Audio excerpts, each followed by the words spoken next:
Police officers and first responders wear badges to let their communities know they are here to protect and serve. But it comes at a price. Samantha Horwitz and John Salerno work with police departments across the country to bring valuable recovery, insight resources, and workshops. A Badge of Honor TV brings those professionals to you so we can come together and revitalize communities through a better understanding of what's at stake and what's required for repair. So take a load off and turn up your TV. It's about to get real. Hey, welcome to A Badge of Honor TV with John and Sam. We are powered by the OBBM network, and you can catch us on all of your live streams across any of your social media platforms. Hey, welcome, Sam. How are you? Hey, it is a wonderful Monday in the Metroplex, and wow, it just feels like this whole world is exploding. There is so much going on everywhere you turn. We've been working with local fire departments, but before we kind of dive into that, you and I, we did our stint in law enforcement, and I am sickened over what I am hearing from some of these so-called police chiefs and leaders. Without a doubt. And first and foremost, I want to let everybody know that the Badge of Honor stands behind every one of our law enforcement officers out there. I don't care what, not the law enforcement officers on the street, not so much some of these chiefs, but we will stand by every law enforcement officer out there, every firefighter, every paramedic, every correction officer. If you took that solemn oath to protect and serve in any capacity, a Badge of Honor is here, and we are going to back you 100%. I don't understand. These are bought and paid for chiefs, guys like Bob Day and that sheriff from wherever she was from. Philadelphia. Philadelphia. Sorry if you're from Philly. You got a name, Filthy. Yeah, Philly. The members of our department have to be embarrassed to know that this is a 4-star chief getting on TV and spewing this rhetoric. She's actually putting her own cops in danger because you're going to have some whack job out there. As a police chief, I know you got to be politically correct, and I get that. But, her words were so harsh and damaging and derogatory and filthy that, if I was a Philadelphia police officer, I would be putting in my papers and saying, hey, listen, I'd rather be a mall cop than work for you. And, that other police chief, Bob Day out of Portland, you're crying over 2 criminals that tried to strike officers, and you're crying over it and apologizing for it. Grow some balls, man. If you want a safe space and a hot chocolate, this is not the job for you. I remember in the NYPD, we had chiefs like Adamo and Esposito who told us, if something happened, go out there and shake every friggin' tree until you find the criminal that did this. We had chiefs with balls.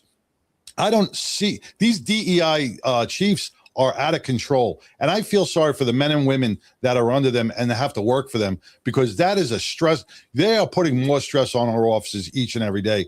And once again, man, I don't want to keep going on this, but once again, if you're in a department where your chief is embarrassing you, there are plenty of departments out here in Texas and Florida and all over the red states that are not going to bow down to this stupid political protesting pressure that you have to put up with each and every day. It's a sad state of affairs. And it goes to not only an impact on mental health and wellness, but moral injury as well, because they're being asked to do something that is so far against the morals and the behaviors of how a police officer should respond and act. And when you swear that oath, it's very distressing. And we're going to talk about this as it relates to the fire department with our guests. You and I have been, and the entire team has been out in Haltom City working with the amazing fire department out there. They have got a peer support group inside the fire department that has been helping a lot, and as well as wellness things that they do for their wellness: infrared sauna, cold plunge. They've got access to a lot of things. And know, it's pretty impressive. And you and I jokingly, but seriously, also say that, you know, you guys are leaps and bounds ahead of a lot of the police departments that we've worked with. And so we'll get the PD. Yeah. Well, the fire department's like that. You know, the fire department's got that camaraderie. They got that brotherhood and sisterhood. And they're, you know, they're dark humor and they're joking and they're ribbing each other. You know, that is also a way of venting through your mental health when you can come back and you can talk about a call with somebody and, you know, they're pretty close. They're a tight-knit group, and, you know, God bless them for that. I think that's a whole culture within the fire department. Absolutely. And so we are going to bring on our guest. His name is Jeff Dill. Did a long time in the fire service, and he is the founder of Firefighter Behavioral Health Alliance. Jeff, welcome to Badge of Honor TV. Well, thank you, Sam and John. I appreciate it. It's an honor to be on your show. It's an honor to have you. Tell everybody watching and listening on their favorite podcast app all about you and how you came to found Firefighter Behavioral Health Alliance. Well, I'll give you the Reader's Digest. How's that sound? That sounds good.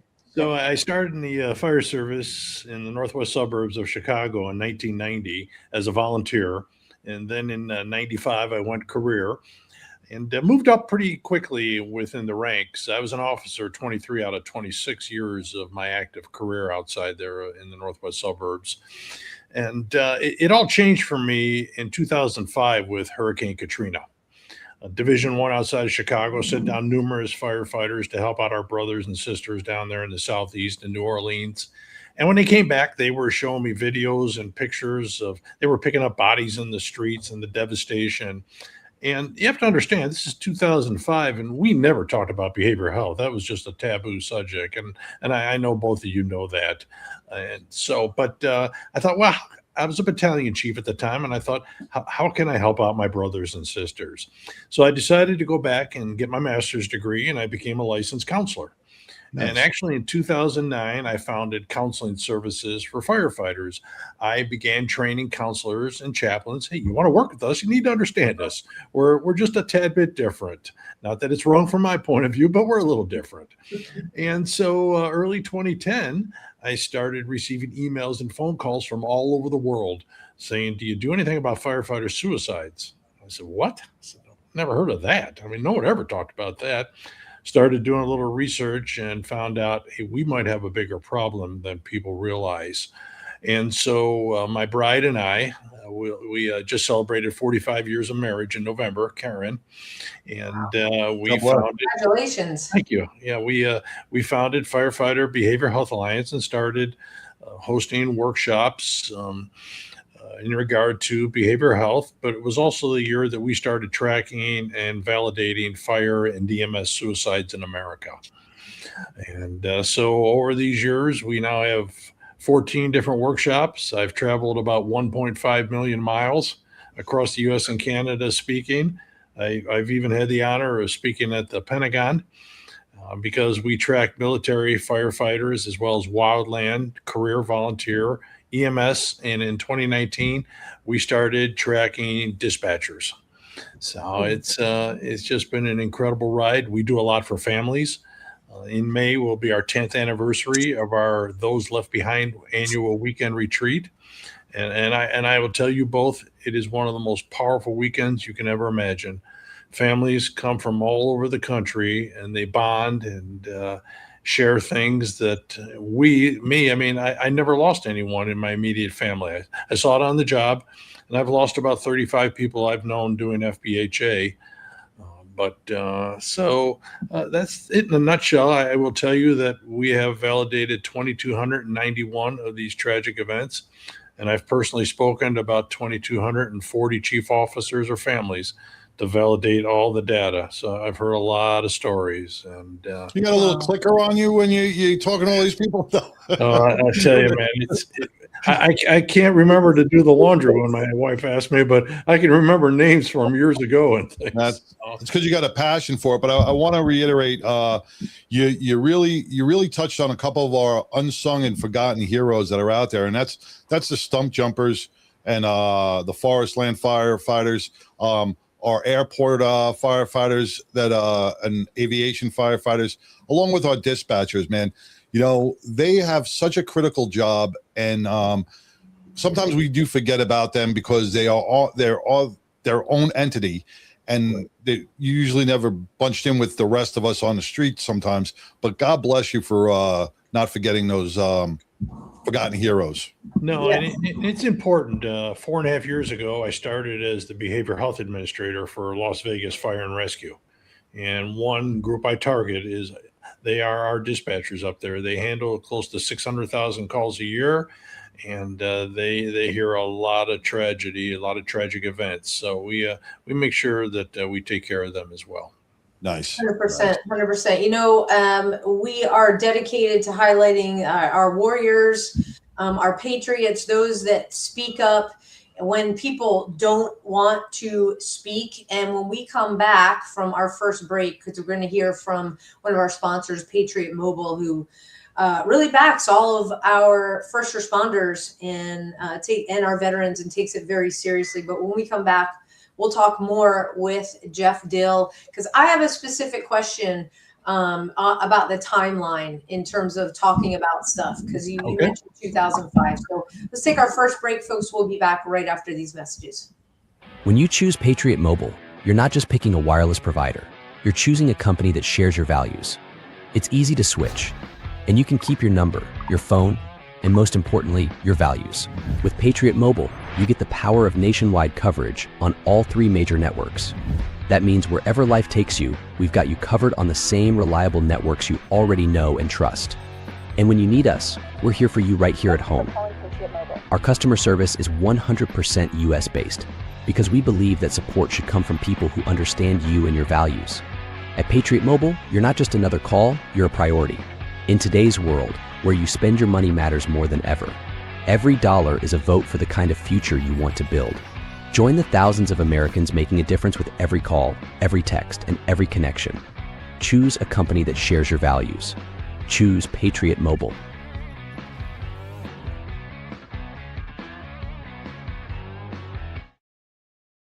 Hey, John, let me ask you, would you like to have free mobile service for a month? Of course I would. Well, now is your chance. We want to thank Patriot Mobile. If you switch now by using promo code BADGE, you get 1 free month of service. That means you get to try it out. And like I said, with a show like this, highlighting patriots, veterans, first responders, their families, that's who Patriot Mobile gives back to. So check them out. Go to patriotmobile.com/badge. Again, you'll get that free month. Or just give them a call, 972-PATRIOT. Tell them a badge of honor sent you, and make sure you do that so you get your free month. They have gone above and beyond. We actually got their router out at our little cabin in our secluded place out in East Texas where there is no service. So we got their router, and it works on cellular, but it picks up all of the cell towers wherever it is. So the best part, remember how roaming used to be a thing? Like it would cost gazillion dollars, and if you're on the big 3, you still pay for roaming. Not with Patriot Mobile. All throughout the contiguous 50 states, free roaming. So we love our Patriot Mobile router. And it's great when we're out there and we have to connect. So again, patriotmobile.com/badge for your free month. Sorry, John. You know what's great about Patriot Mobile?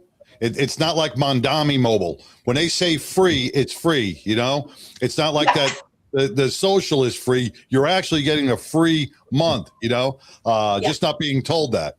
Yeah, free, for real, free. Yeah. Free. So welcome back to A Badge of Honor TV with John and Sam on this Mental Health Monday. We have behavioral health specialist and counselor with the Las Vegas Fire Department, Jeff Dill. Jeff, thank you so much for joining us. Sam had a couple of questions for you on a timeline. Okay. But before we, took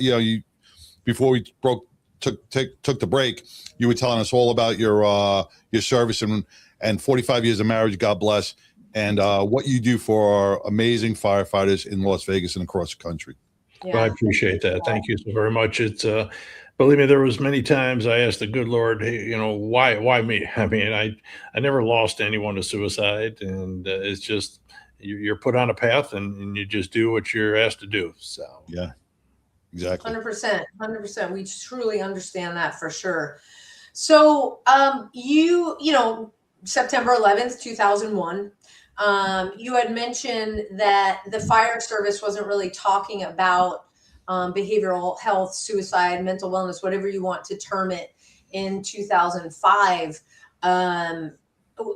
I find that interesting because as John and I have traveled around and talked to the guys in New York, a lot of them had peer support. They had meetings, they had ways to, I'll say, vent, for lack of a better word. And I guess my question is, do you think that was just because they were in New York and so it was specific geographically? How are you seeing, why do you think there was a slow change, at least where you were? well, I know even in the Chicagoland area, the police were so far out ahead of the fire service when it came to behavioral health.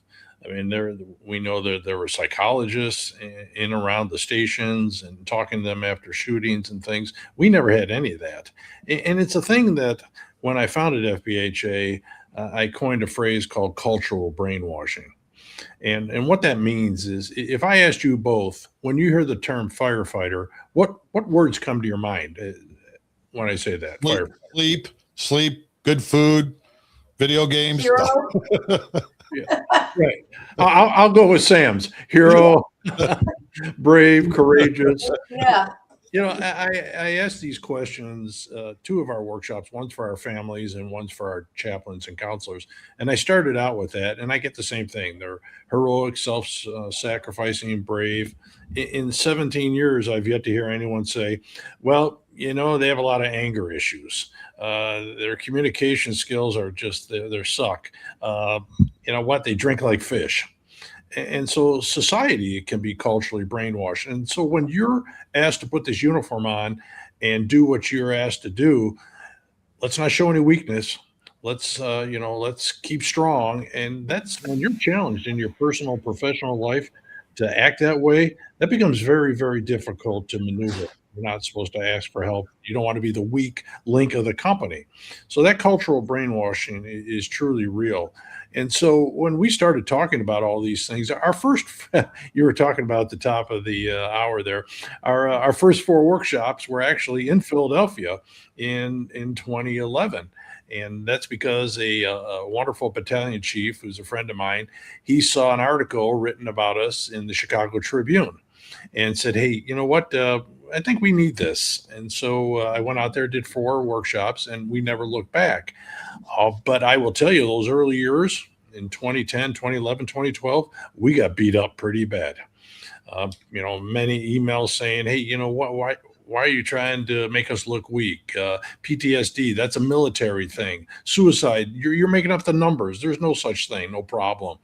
And look where we are today. I mean, you go on Facebook, there's thousands of organizations, and we need thousands of organizations. In 2010, right, you couldn't find anything. So it was a challenge. And, a lot of people think that, FBHA broke the glass ceiling, started talking about behavioral health and suicide in particular in the fire service. One quick story. I was in Lincoln, Nebraska a few years ago when I did a workshop, and a young female firefighter came up to me and she says, Jeff, she says, I've been following you and your wife since you founded FBHA. And she says, I think you're the grandfather of the movement in the fire service. And I turned to her and I said, well, why can't I be the father? Why can't I be the grandfather? I'd never seen anyone turn so red in my life. But that's a great feeling, though, Jeff. I mean, that's something you you really should be proud of. And getting back to the 2005 and the timeline, and Sam, with after 9/11, we had a thing called critical incident. Right. Where they'd have these wannabe counselors. They really were nobody from the fire service or the police department. They were just somebody with a degree that came in at watched a couple of reruns of NYPD Blue, and they thought they were saving lives.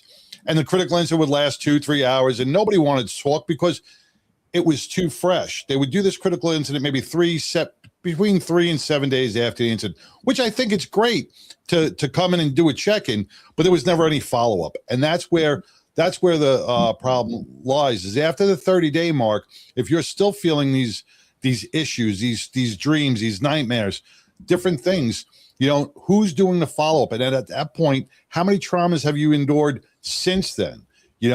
Like you said, Jeff, 600,000 calls a year. That's no joke. And, in that 1 week, you could be doing 30, 40 calls. So that trauma that happened in the beginning of the month is already on the bottom of new traumas, and no one does these check-ins. No, and critical incident stress management was around Jeff Mitchell. It was his model, and it worked really well. The ideal of it, but like you said, if our crew is just coming back from a child drowning and the parents are shouting at us, "Save our son! Save our son!"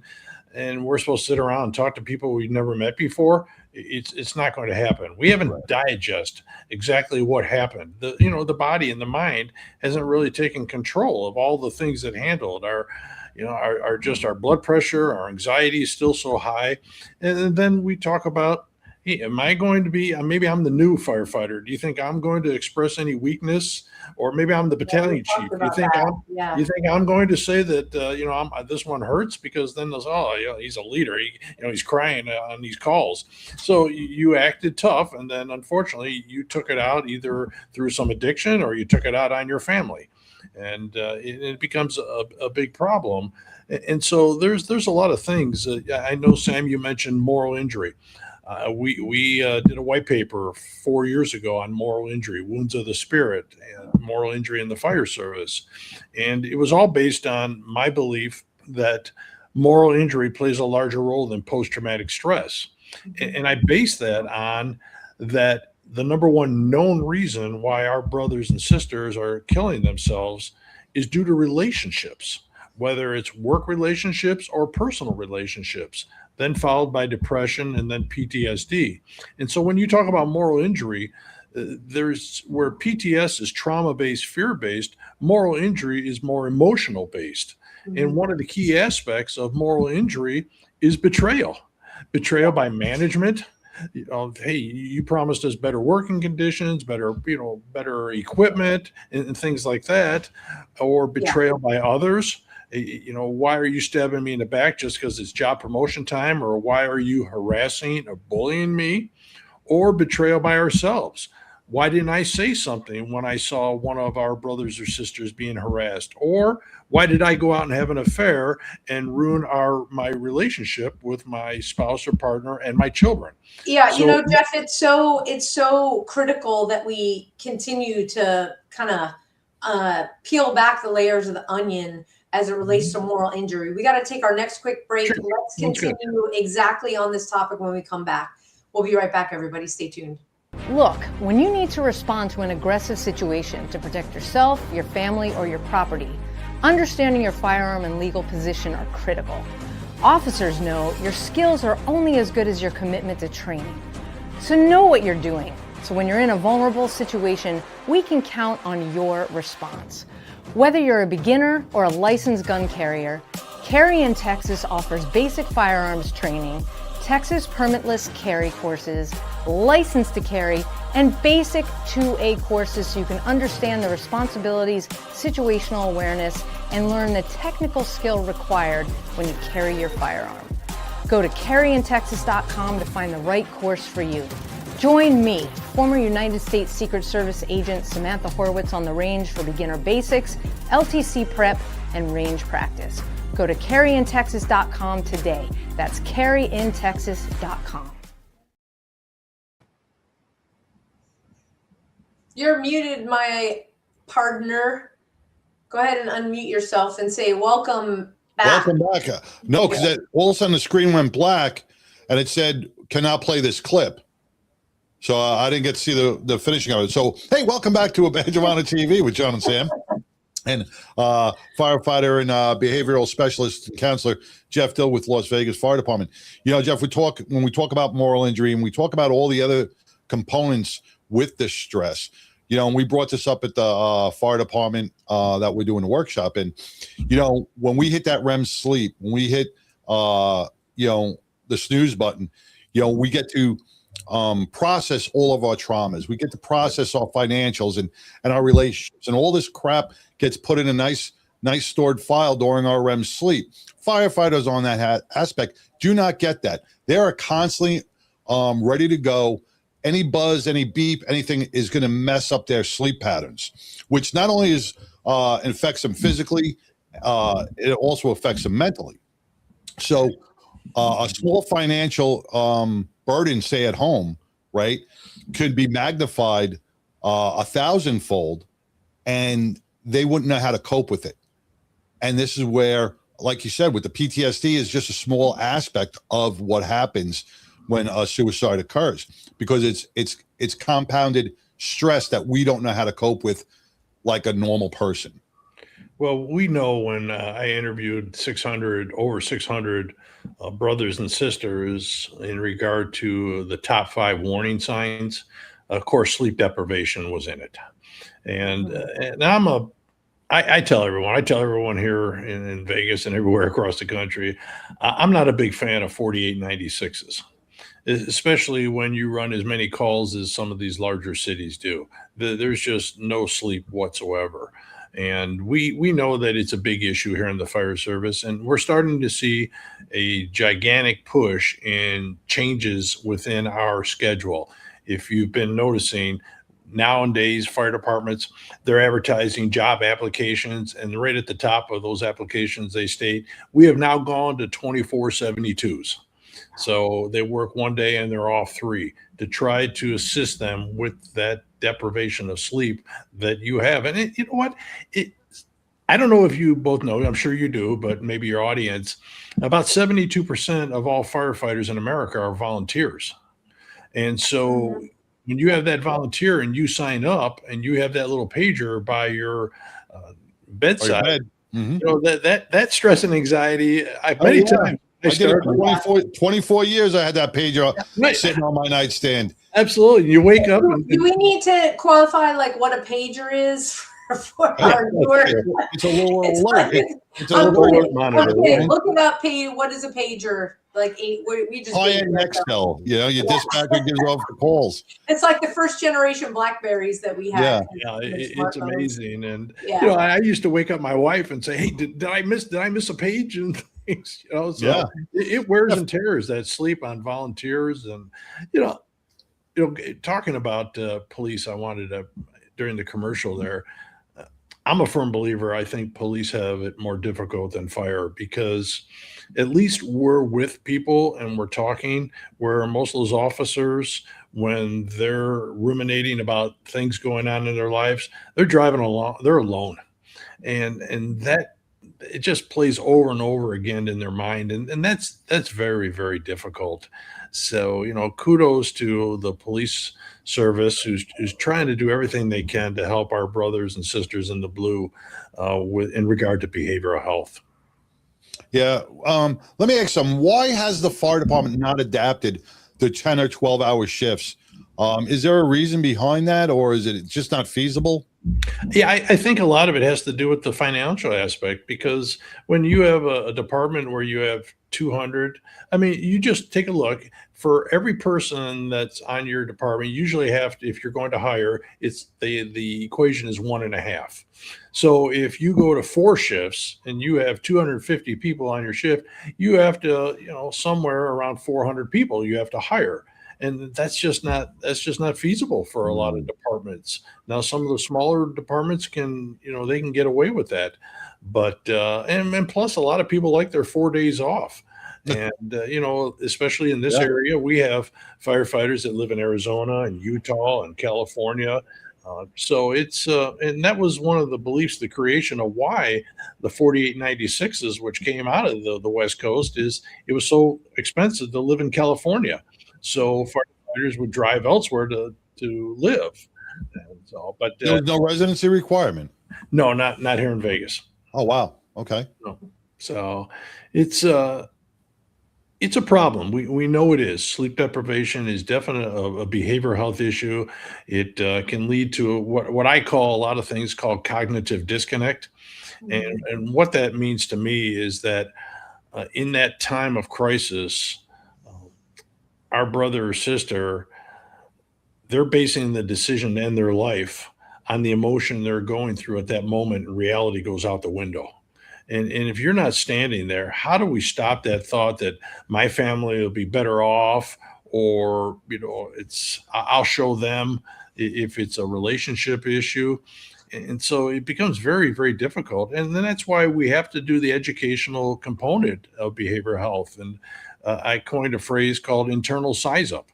Size up for us, as you know, we arrive on a scene and we give a size up. Well, now I thought, well, how about an internal size up? And what that means, and I hope your listeners will take this to heart, is that every day we should all be asking ourselves two questions. Why am I acting this way? Why am I feeling this way? And the best thing that we can do is listen to others, because they see us better than we will ever see ourselves. And we also have to learn to listen to our own bodies when it says we're not sleeping, we're stressed out, we've turned to an addiction, we're struggling with depression, we're getting angry very quickly. And so we're turning to addictions. That's your body saying, hey, we need some help. And so that is one of the components of why we try what we stress in our workshops is to, hey, listen to others and listen to your own body.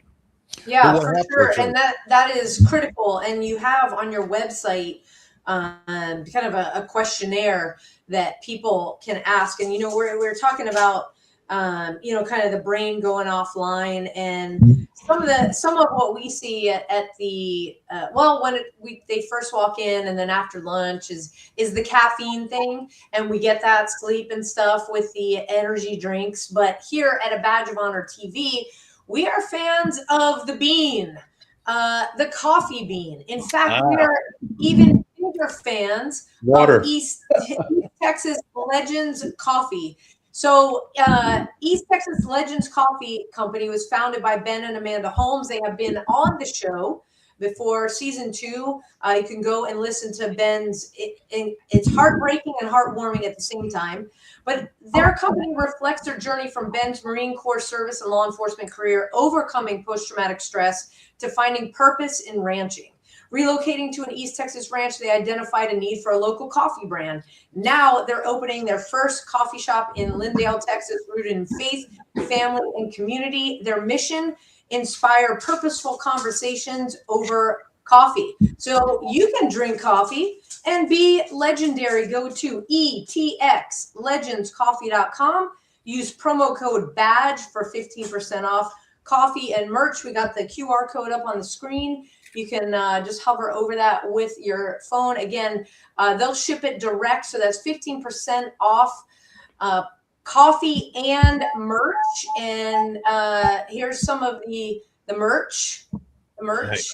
So here's clean, yum. Great merchandise, even better coffee. You probably hear me talk about the spiced maple is my favorite. Just adds a little yumminess. I don't know. I think it's growing up as a kid, when it was cold in the winter, we liked the oatmeal it was called maple spice. So the coffee takes me back to the good old days. But yeah, so I know the energy drinks are popular, but just be sure you know what's in it. Right. The bean is all natural. All I'm gonna say. Get yours now. Well, I will tell you, I appreciate sponsors because they help us, produce shows. And but I will tell you, I'm 64 years old. I've never had a cup of coffee in my life. Wow. Well, we need to end the show right now. I know. It's sad, but I don't drink pop. It's mainly water. I don't really drink. So coconut milk with that's about it. So I'm pretty boring. No. I mean, that's a healthy way of living, and that's good. Coffee has its benefits. I mean, this year it has great benefits. Last year it had shitty benefits. Next year it'll be it's the worst thing for you. It will cause the third head to come out of your neck. Back around. You'll live forever. Yeah.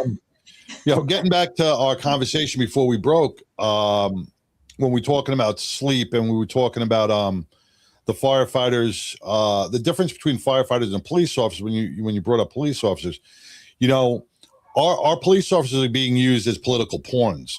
Firefighters are the saviors. It's kind of a little different realm. But you see the firefighting job now turning almost to law enforcement, because when I was a firefighter and was a paramedic, I never had to wear a flak jacket. All right. Yeah. Now we got paramedics wearing flak jackets. We got firefighters wearing flak jackets because they have to go into these mass shootings or dangerous situations. Something a firefighter has never really had to deal with a assailant or a possible gunshot. And we've had here in Dallas, we've had 2 paramedics sniped because they were driving an ambulance. I mean, I think we have to bring this to the academy level. And I don't know if they do that in Vegas. How important staying at the top of your game, but balancing your mental health at the same time is so crucial to a long career and retirement. No, you bring up some great points. All I have to say is Coeur d'Alene, Idaho, where the firefighters were shot. And so it is something we here in Vegas, we talk. I go in and I talk to the recruits a couple hours talking about behavioral health. Could I use more time? Absolutely. But there's just so much you have to put into an academy. Right. But I do the follow-up. I'm visiting stations and talking to our brothers and sisters. I go on the calls just to make sure none of them are injured, or if there's something, I'll call at 2 a.m. when there's a child drowning or something. I'll talk to the dispatcher just to follow up and let them know that we're concerned with them. But when I think over my career, overall 35 years here in the fire service, 36 years, the calls are different.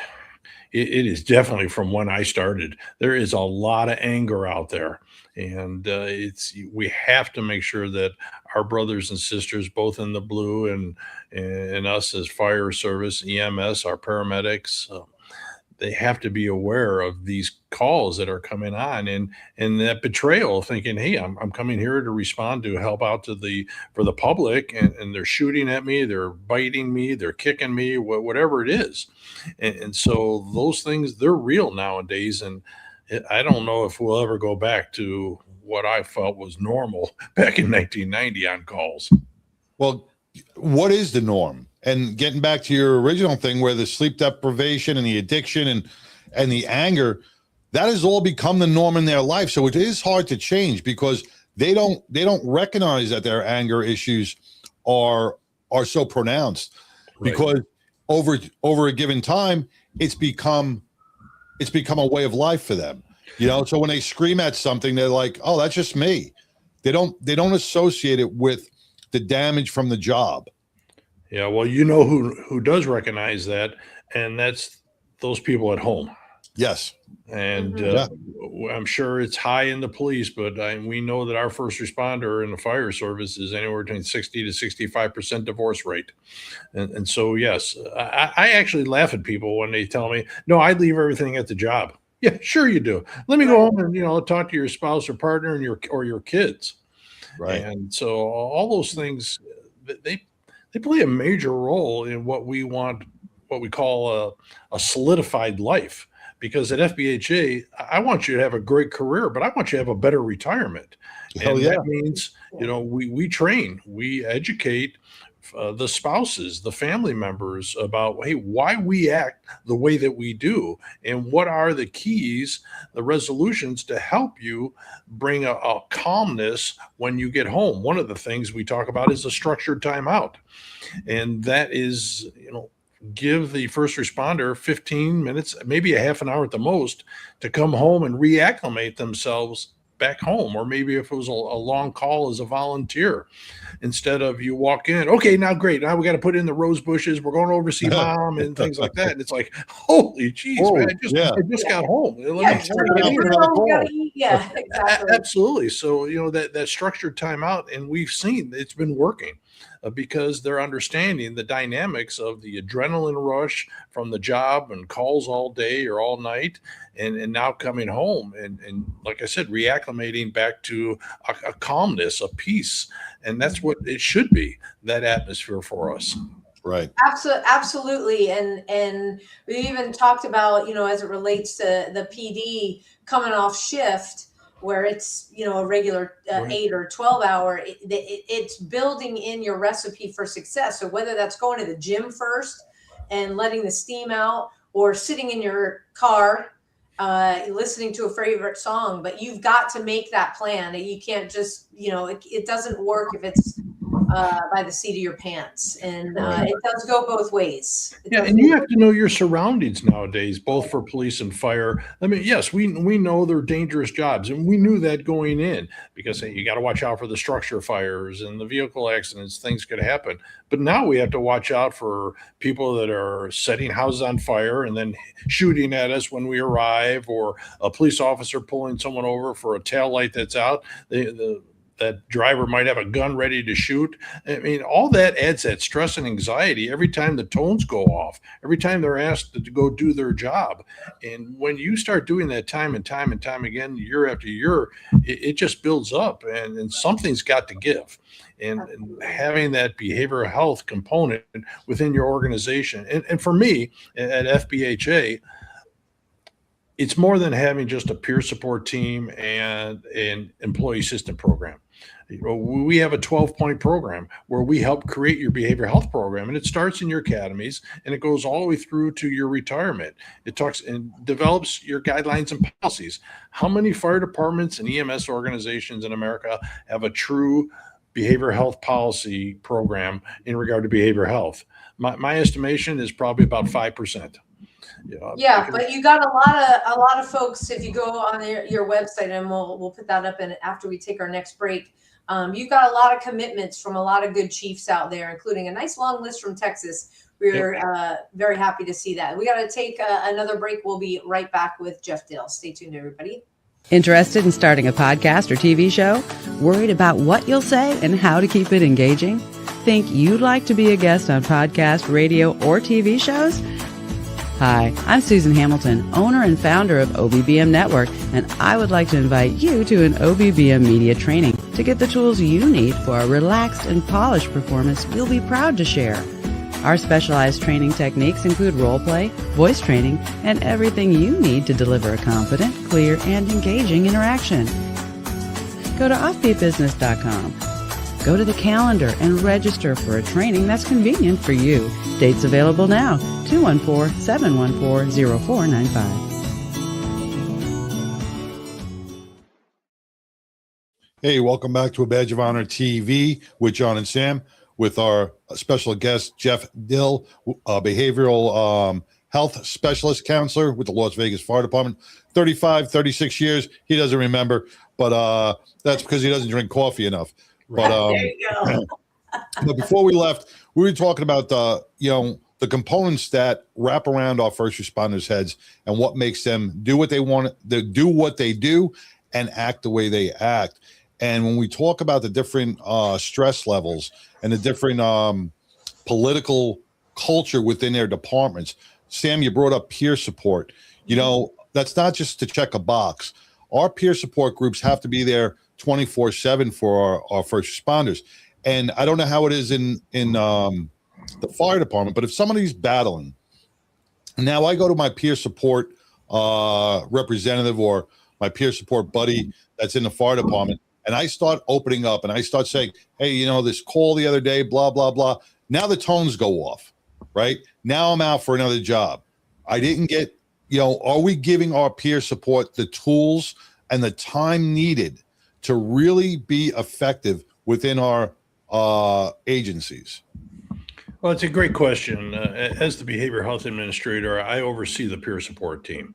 And we have about 60, 65 wonderful people on our team. And they include some battalion chiefs. They include our chaplains. And for the first time in the fall, we did our training.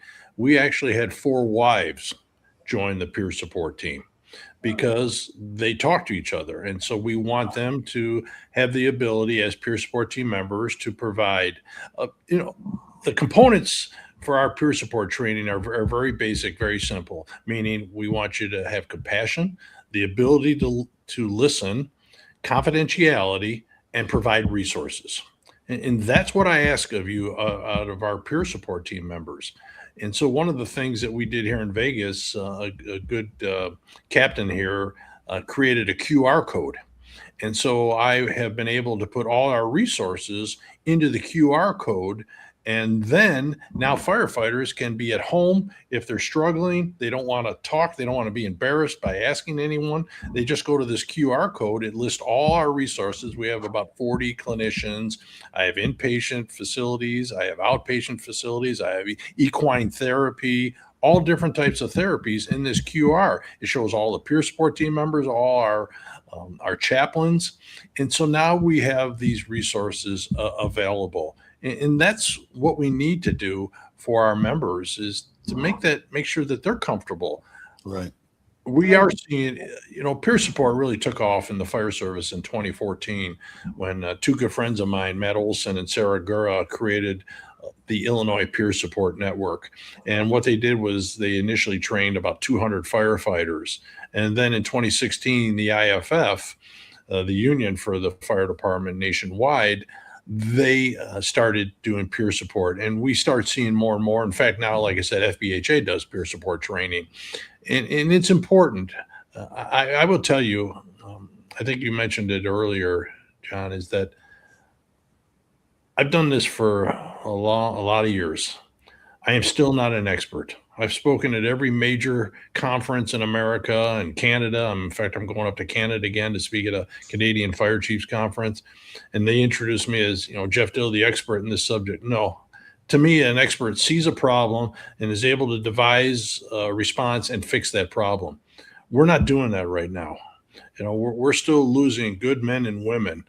And so I've learned a lot. There's no doubt about it. I've learned a lot, and I'm a firm believer of Maslow's pyramid, and that's why one of the reasons why I applied for this job back in early 21.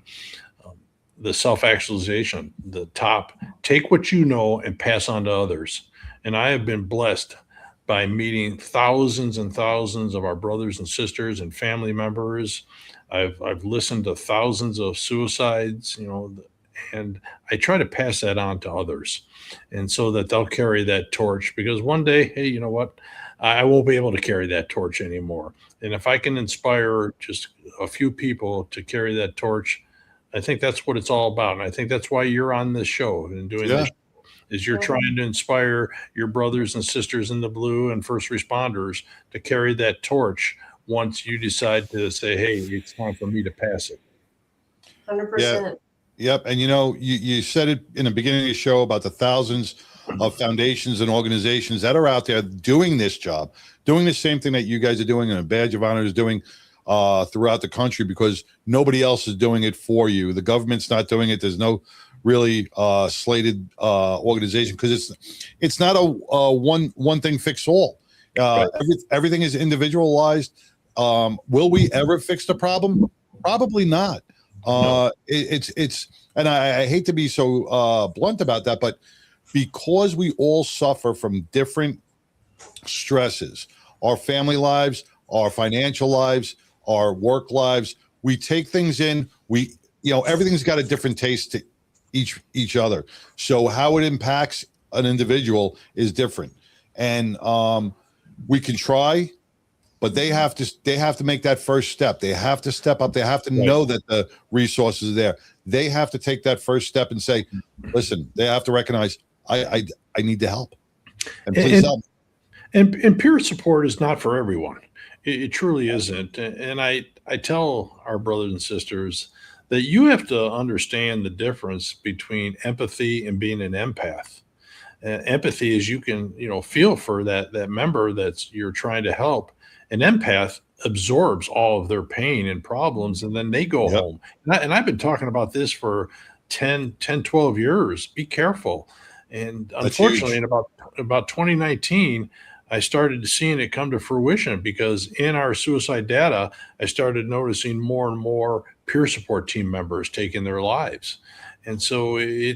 if you're running a peer support team, you need to really ensure that your members know that difference, and that if they are struggling, to let someone know, and not feel that, hey, I failed, and that comes down to that moral injury again. Yeah. And so And that is a huge point you just brought up, Jeff, between the difference between empathy and empath, because a lot of our peer support are taking on that. Right. And that is a huge, if you made any points today, that was probably the most crucial.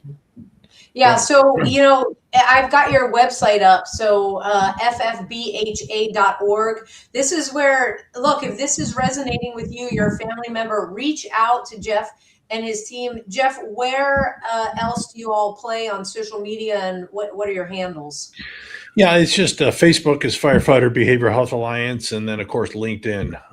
That's where we mainly stay. And for any family members, survivors of fire, EMS, and dispatch suicides, we still have openings for our May weekend retreat. This year we'll be in Orlando, Florida. And what we do also is very powerful. On Friday night, we go down to the local fire department. I already have it arranged. And about 8:30 on Friday night, it'll be our 12th annual We Remember night. And we go live on Facebook. I do a little speech, and then we pan the families who are holding pictures of their loved ones. They speak their name.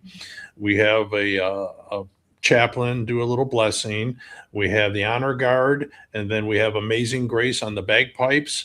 And then at the top of the hour, 9 o'clock, the rigs run their lights for 1 minute to say, we remember. We remember our fallen brothers and sisters, and we have hundreds upon hundreds of organizations across the U.S. and Canada that join us.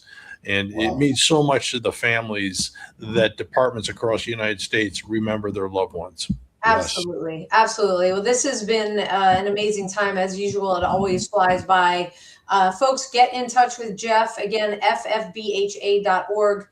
Connect with Firefighter Behavioral Health Alliance on social media. Jeff, it was an honor and a pleasure to have you. Yes. Thank you for really breaking it down and getting real with what is going on out there in our fire service today. We're all trying to make a difference, for sure. Well, and I appreciate that. I have a very good friend, Olivia Johnson, who runs the Blue Wall Institute. She does what I do for police and what I do for fire. So she's a very dear friend.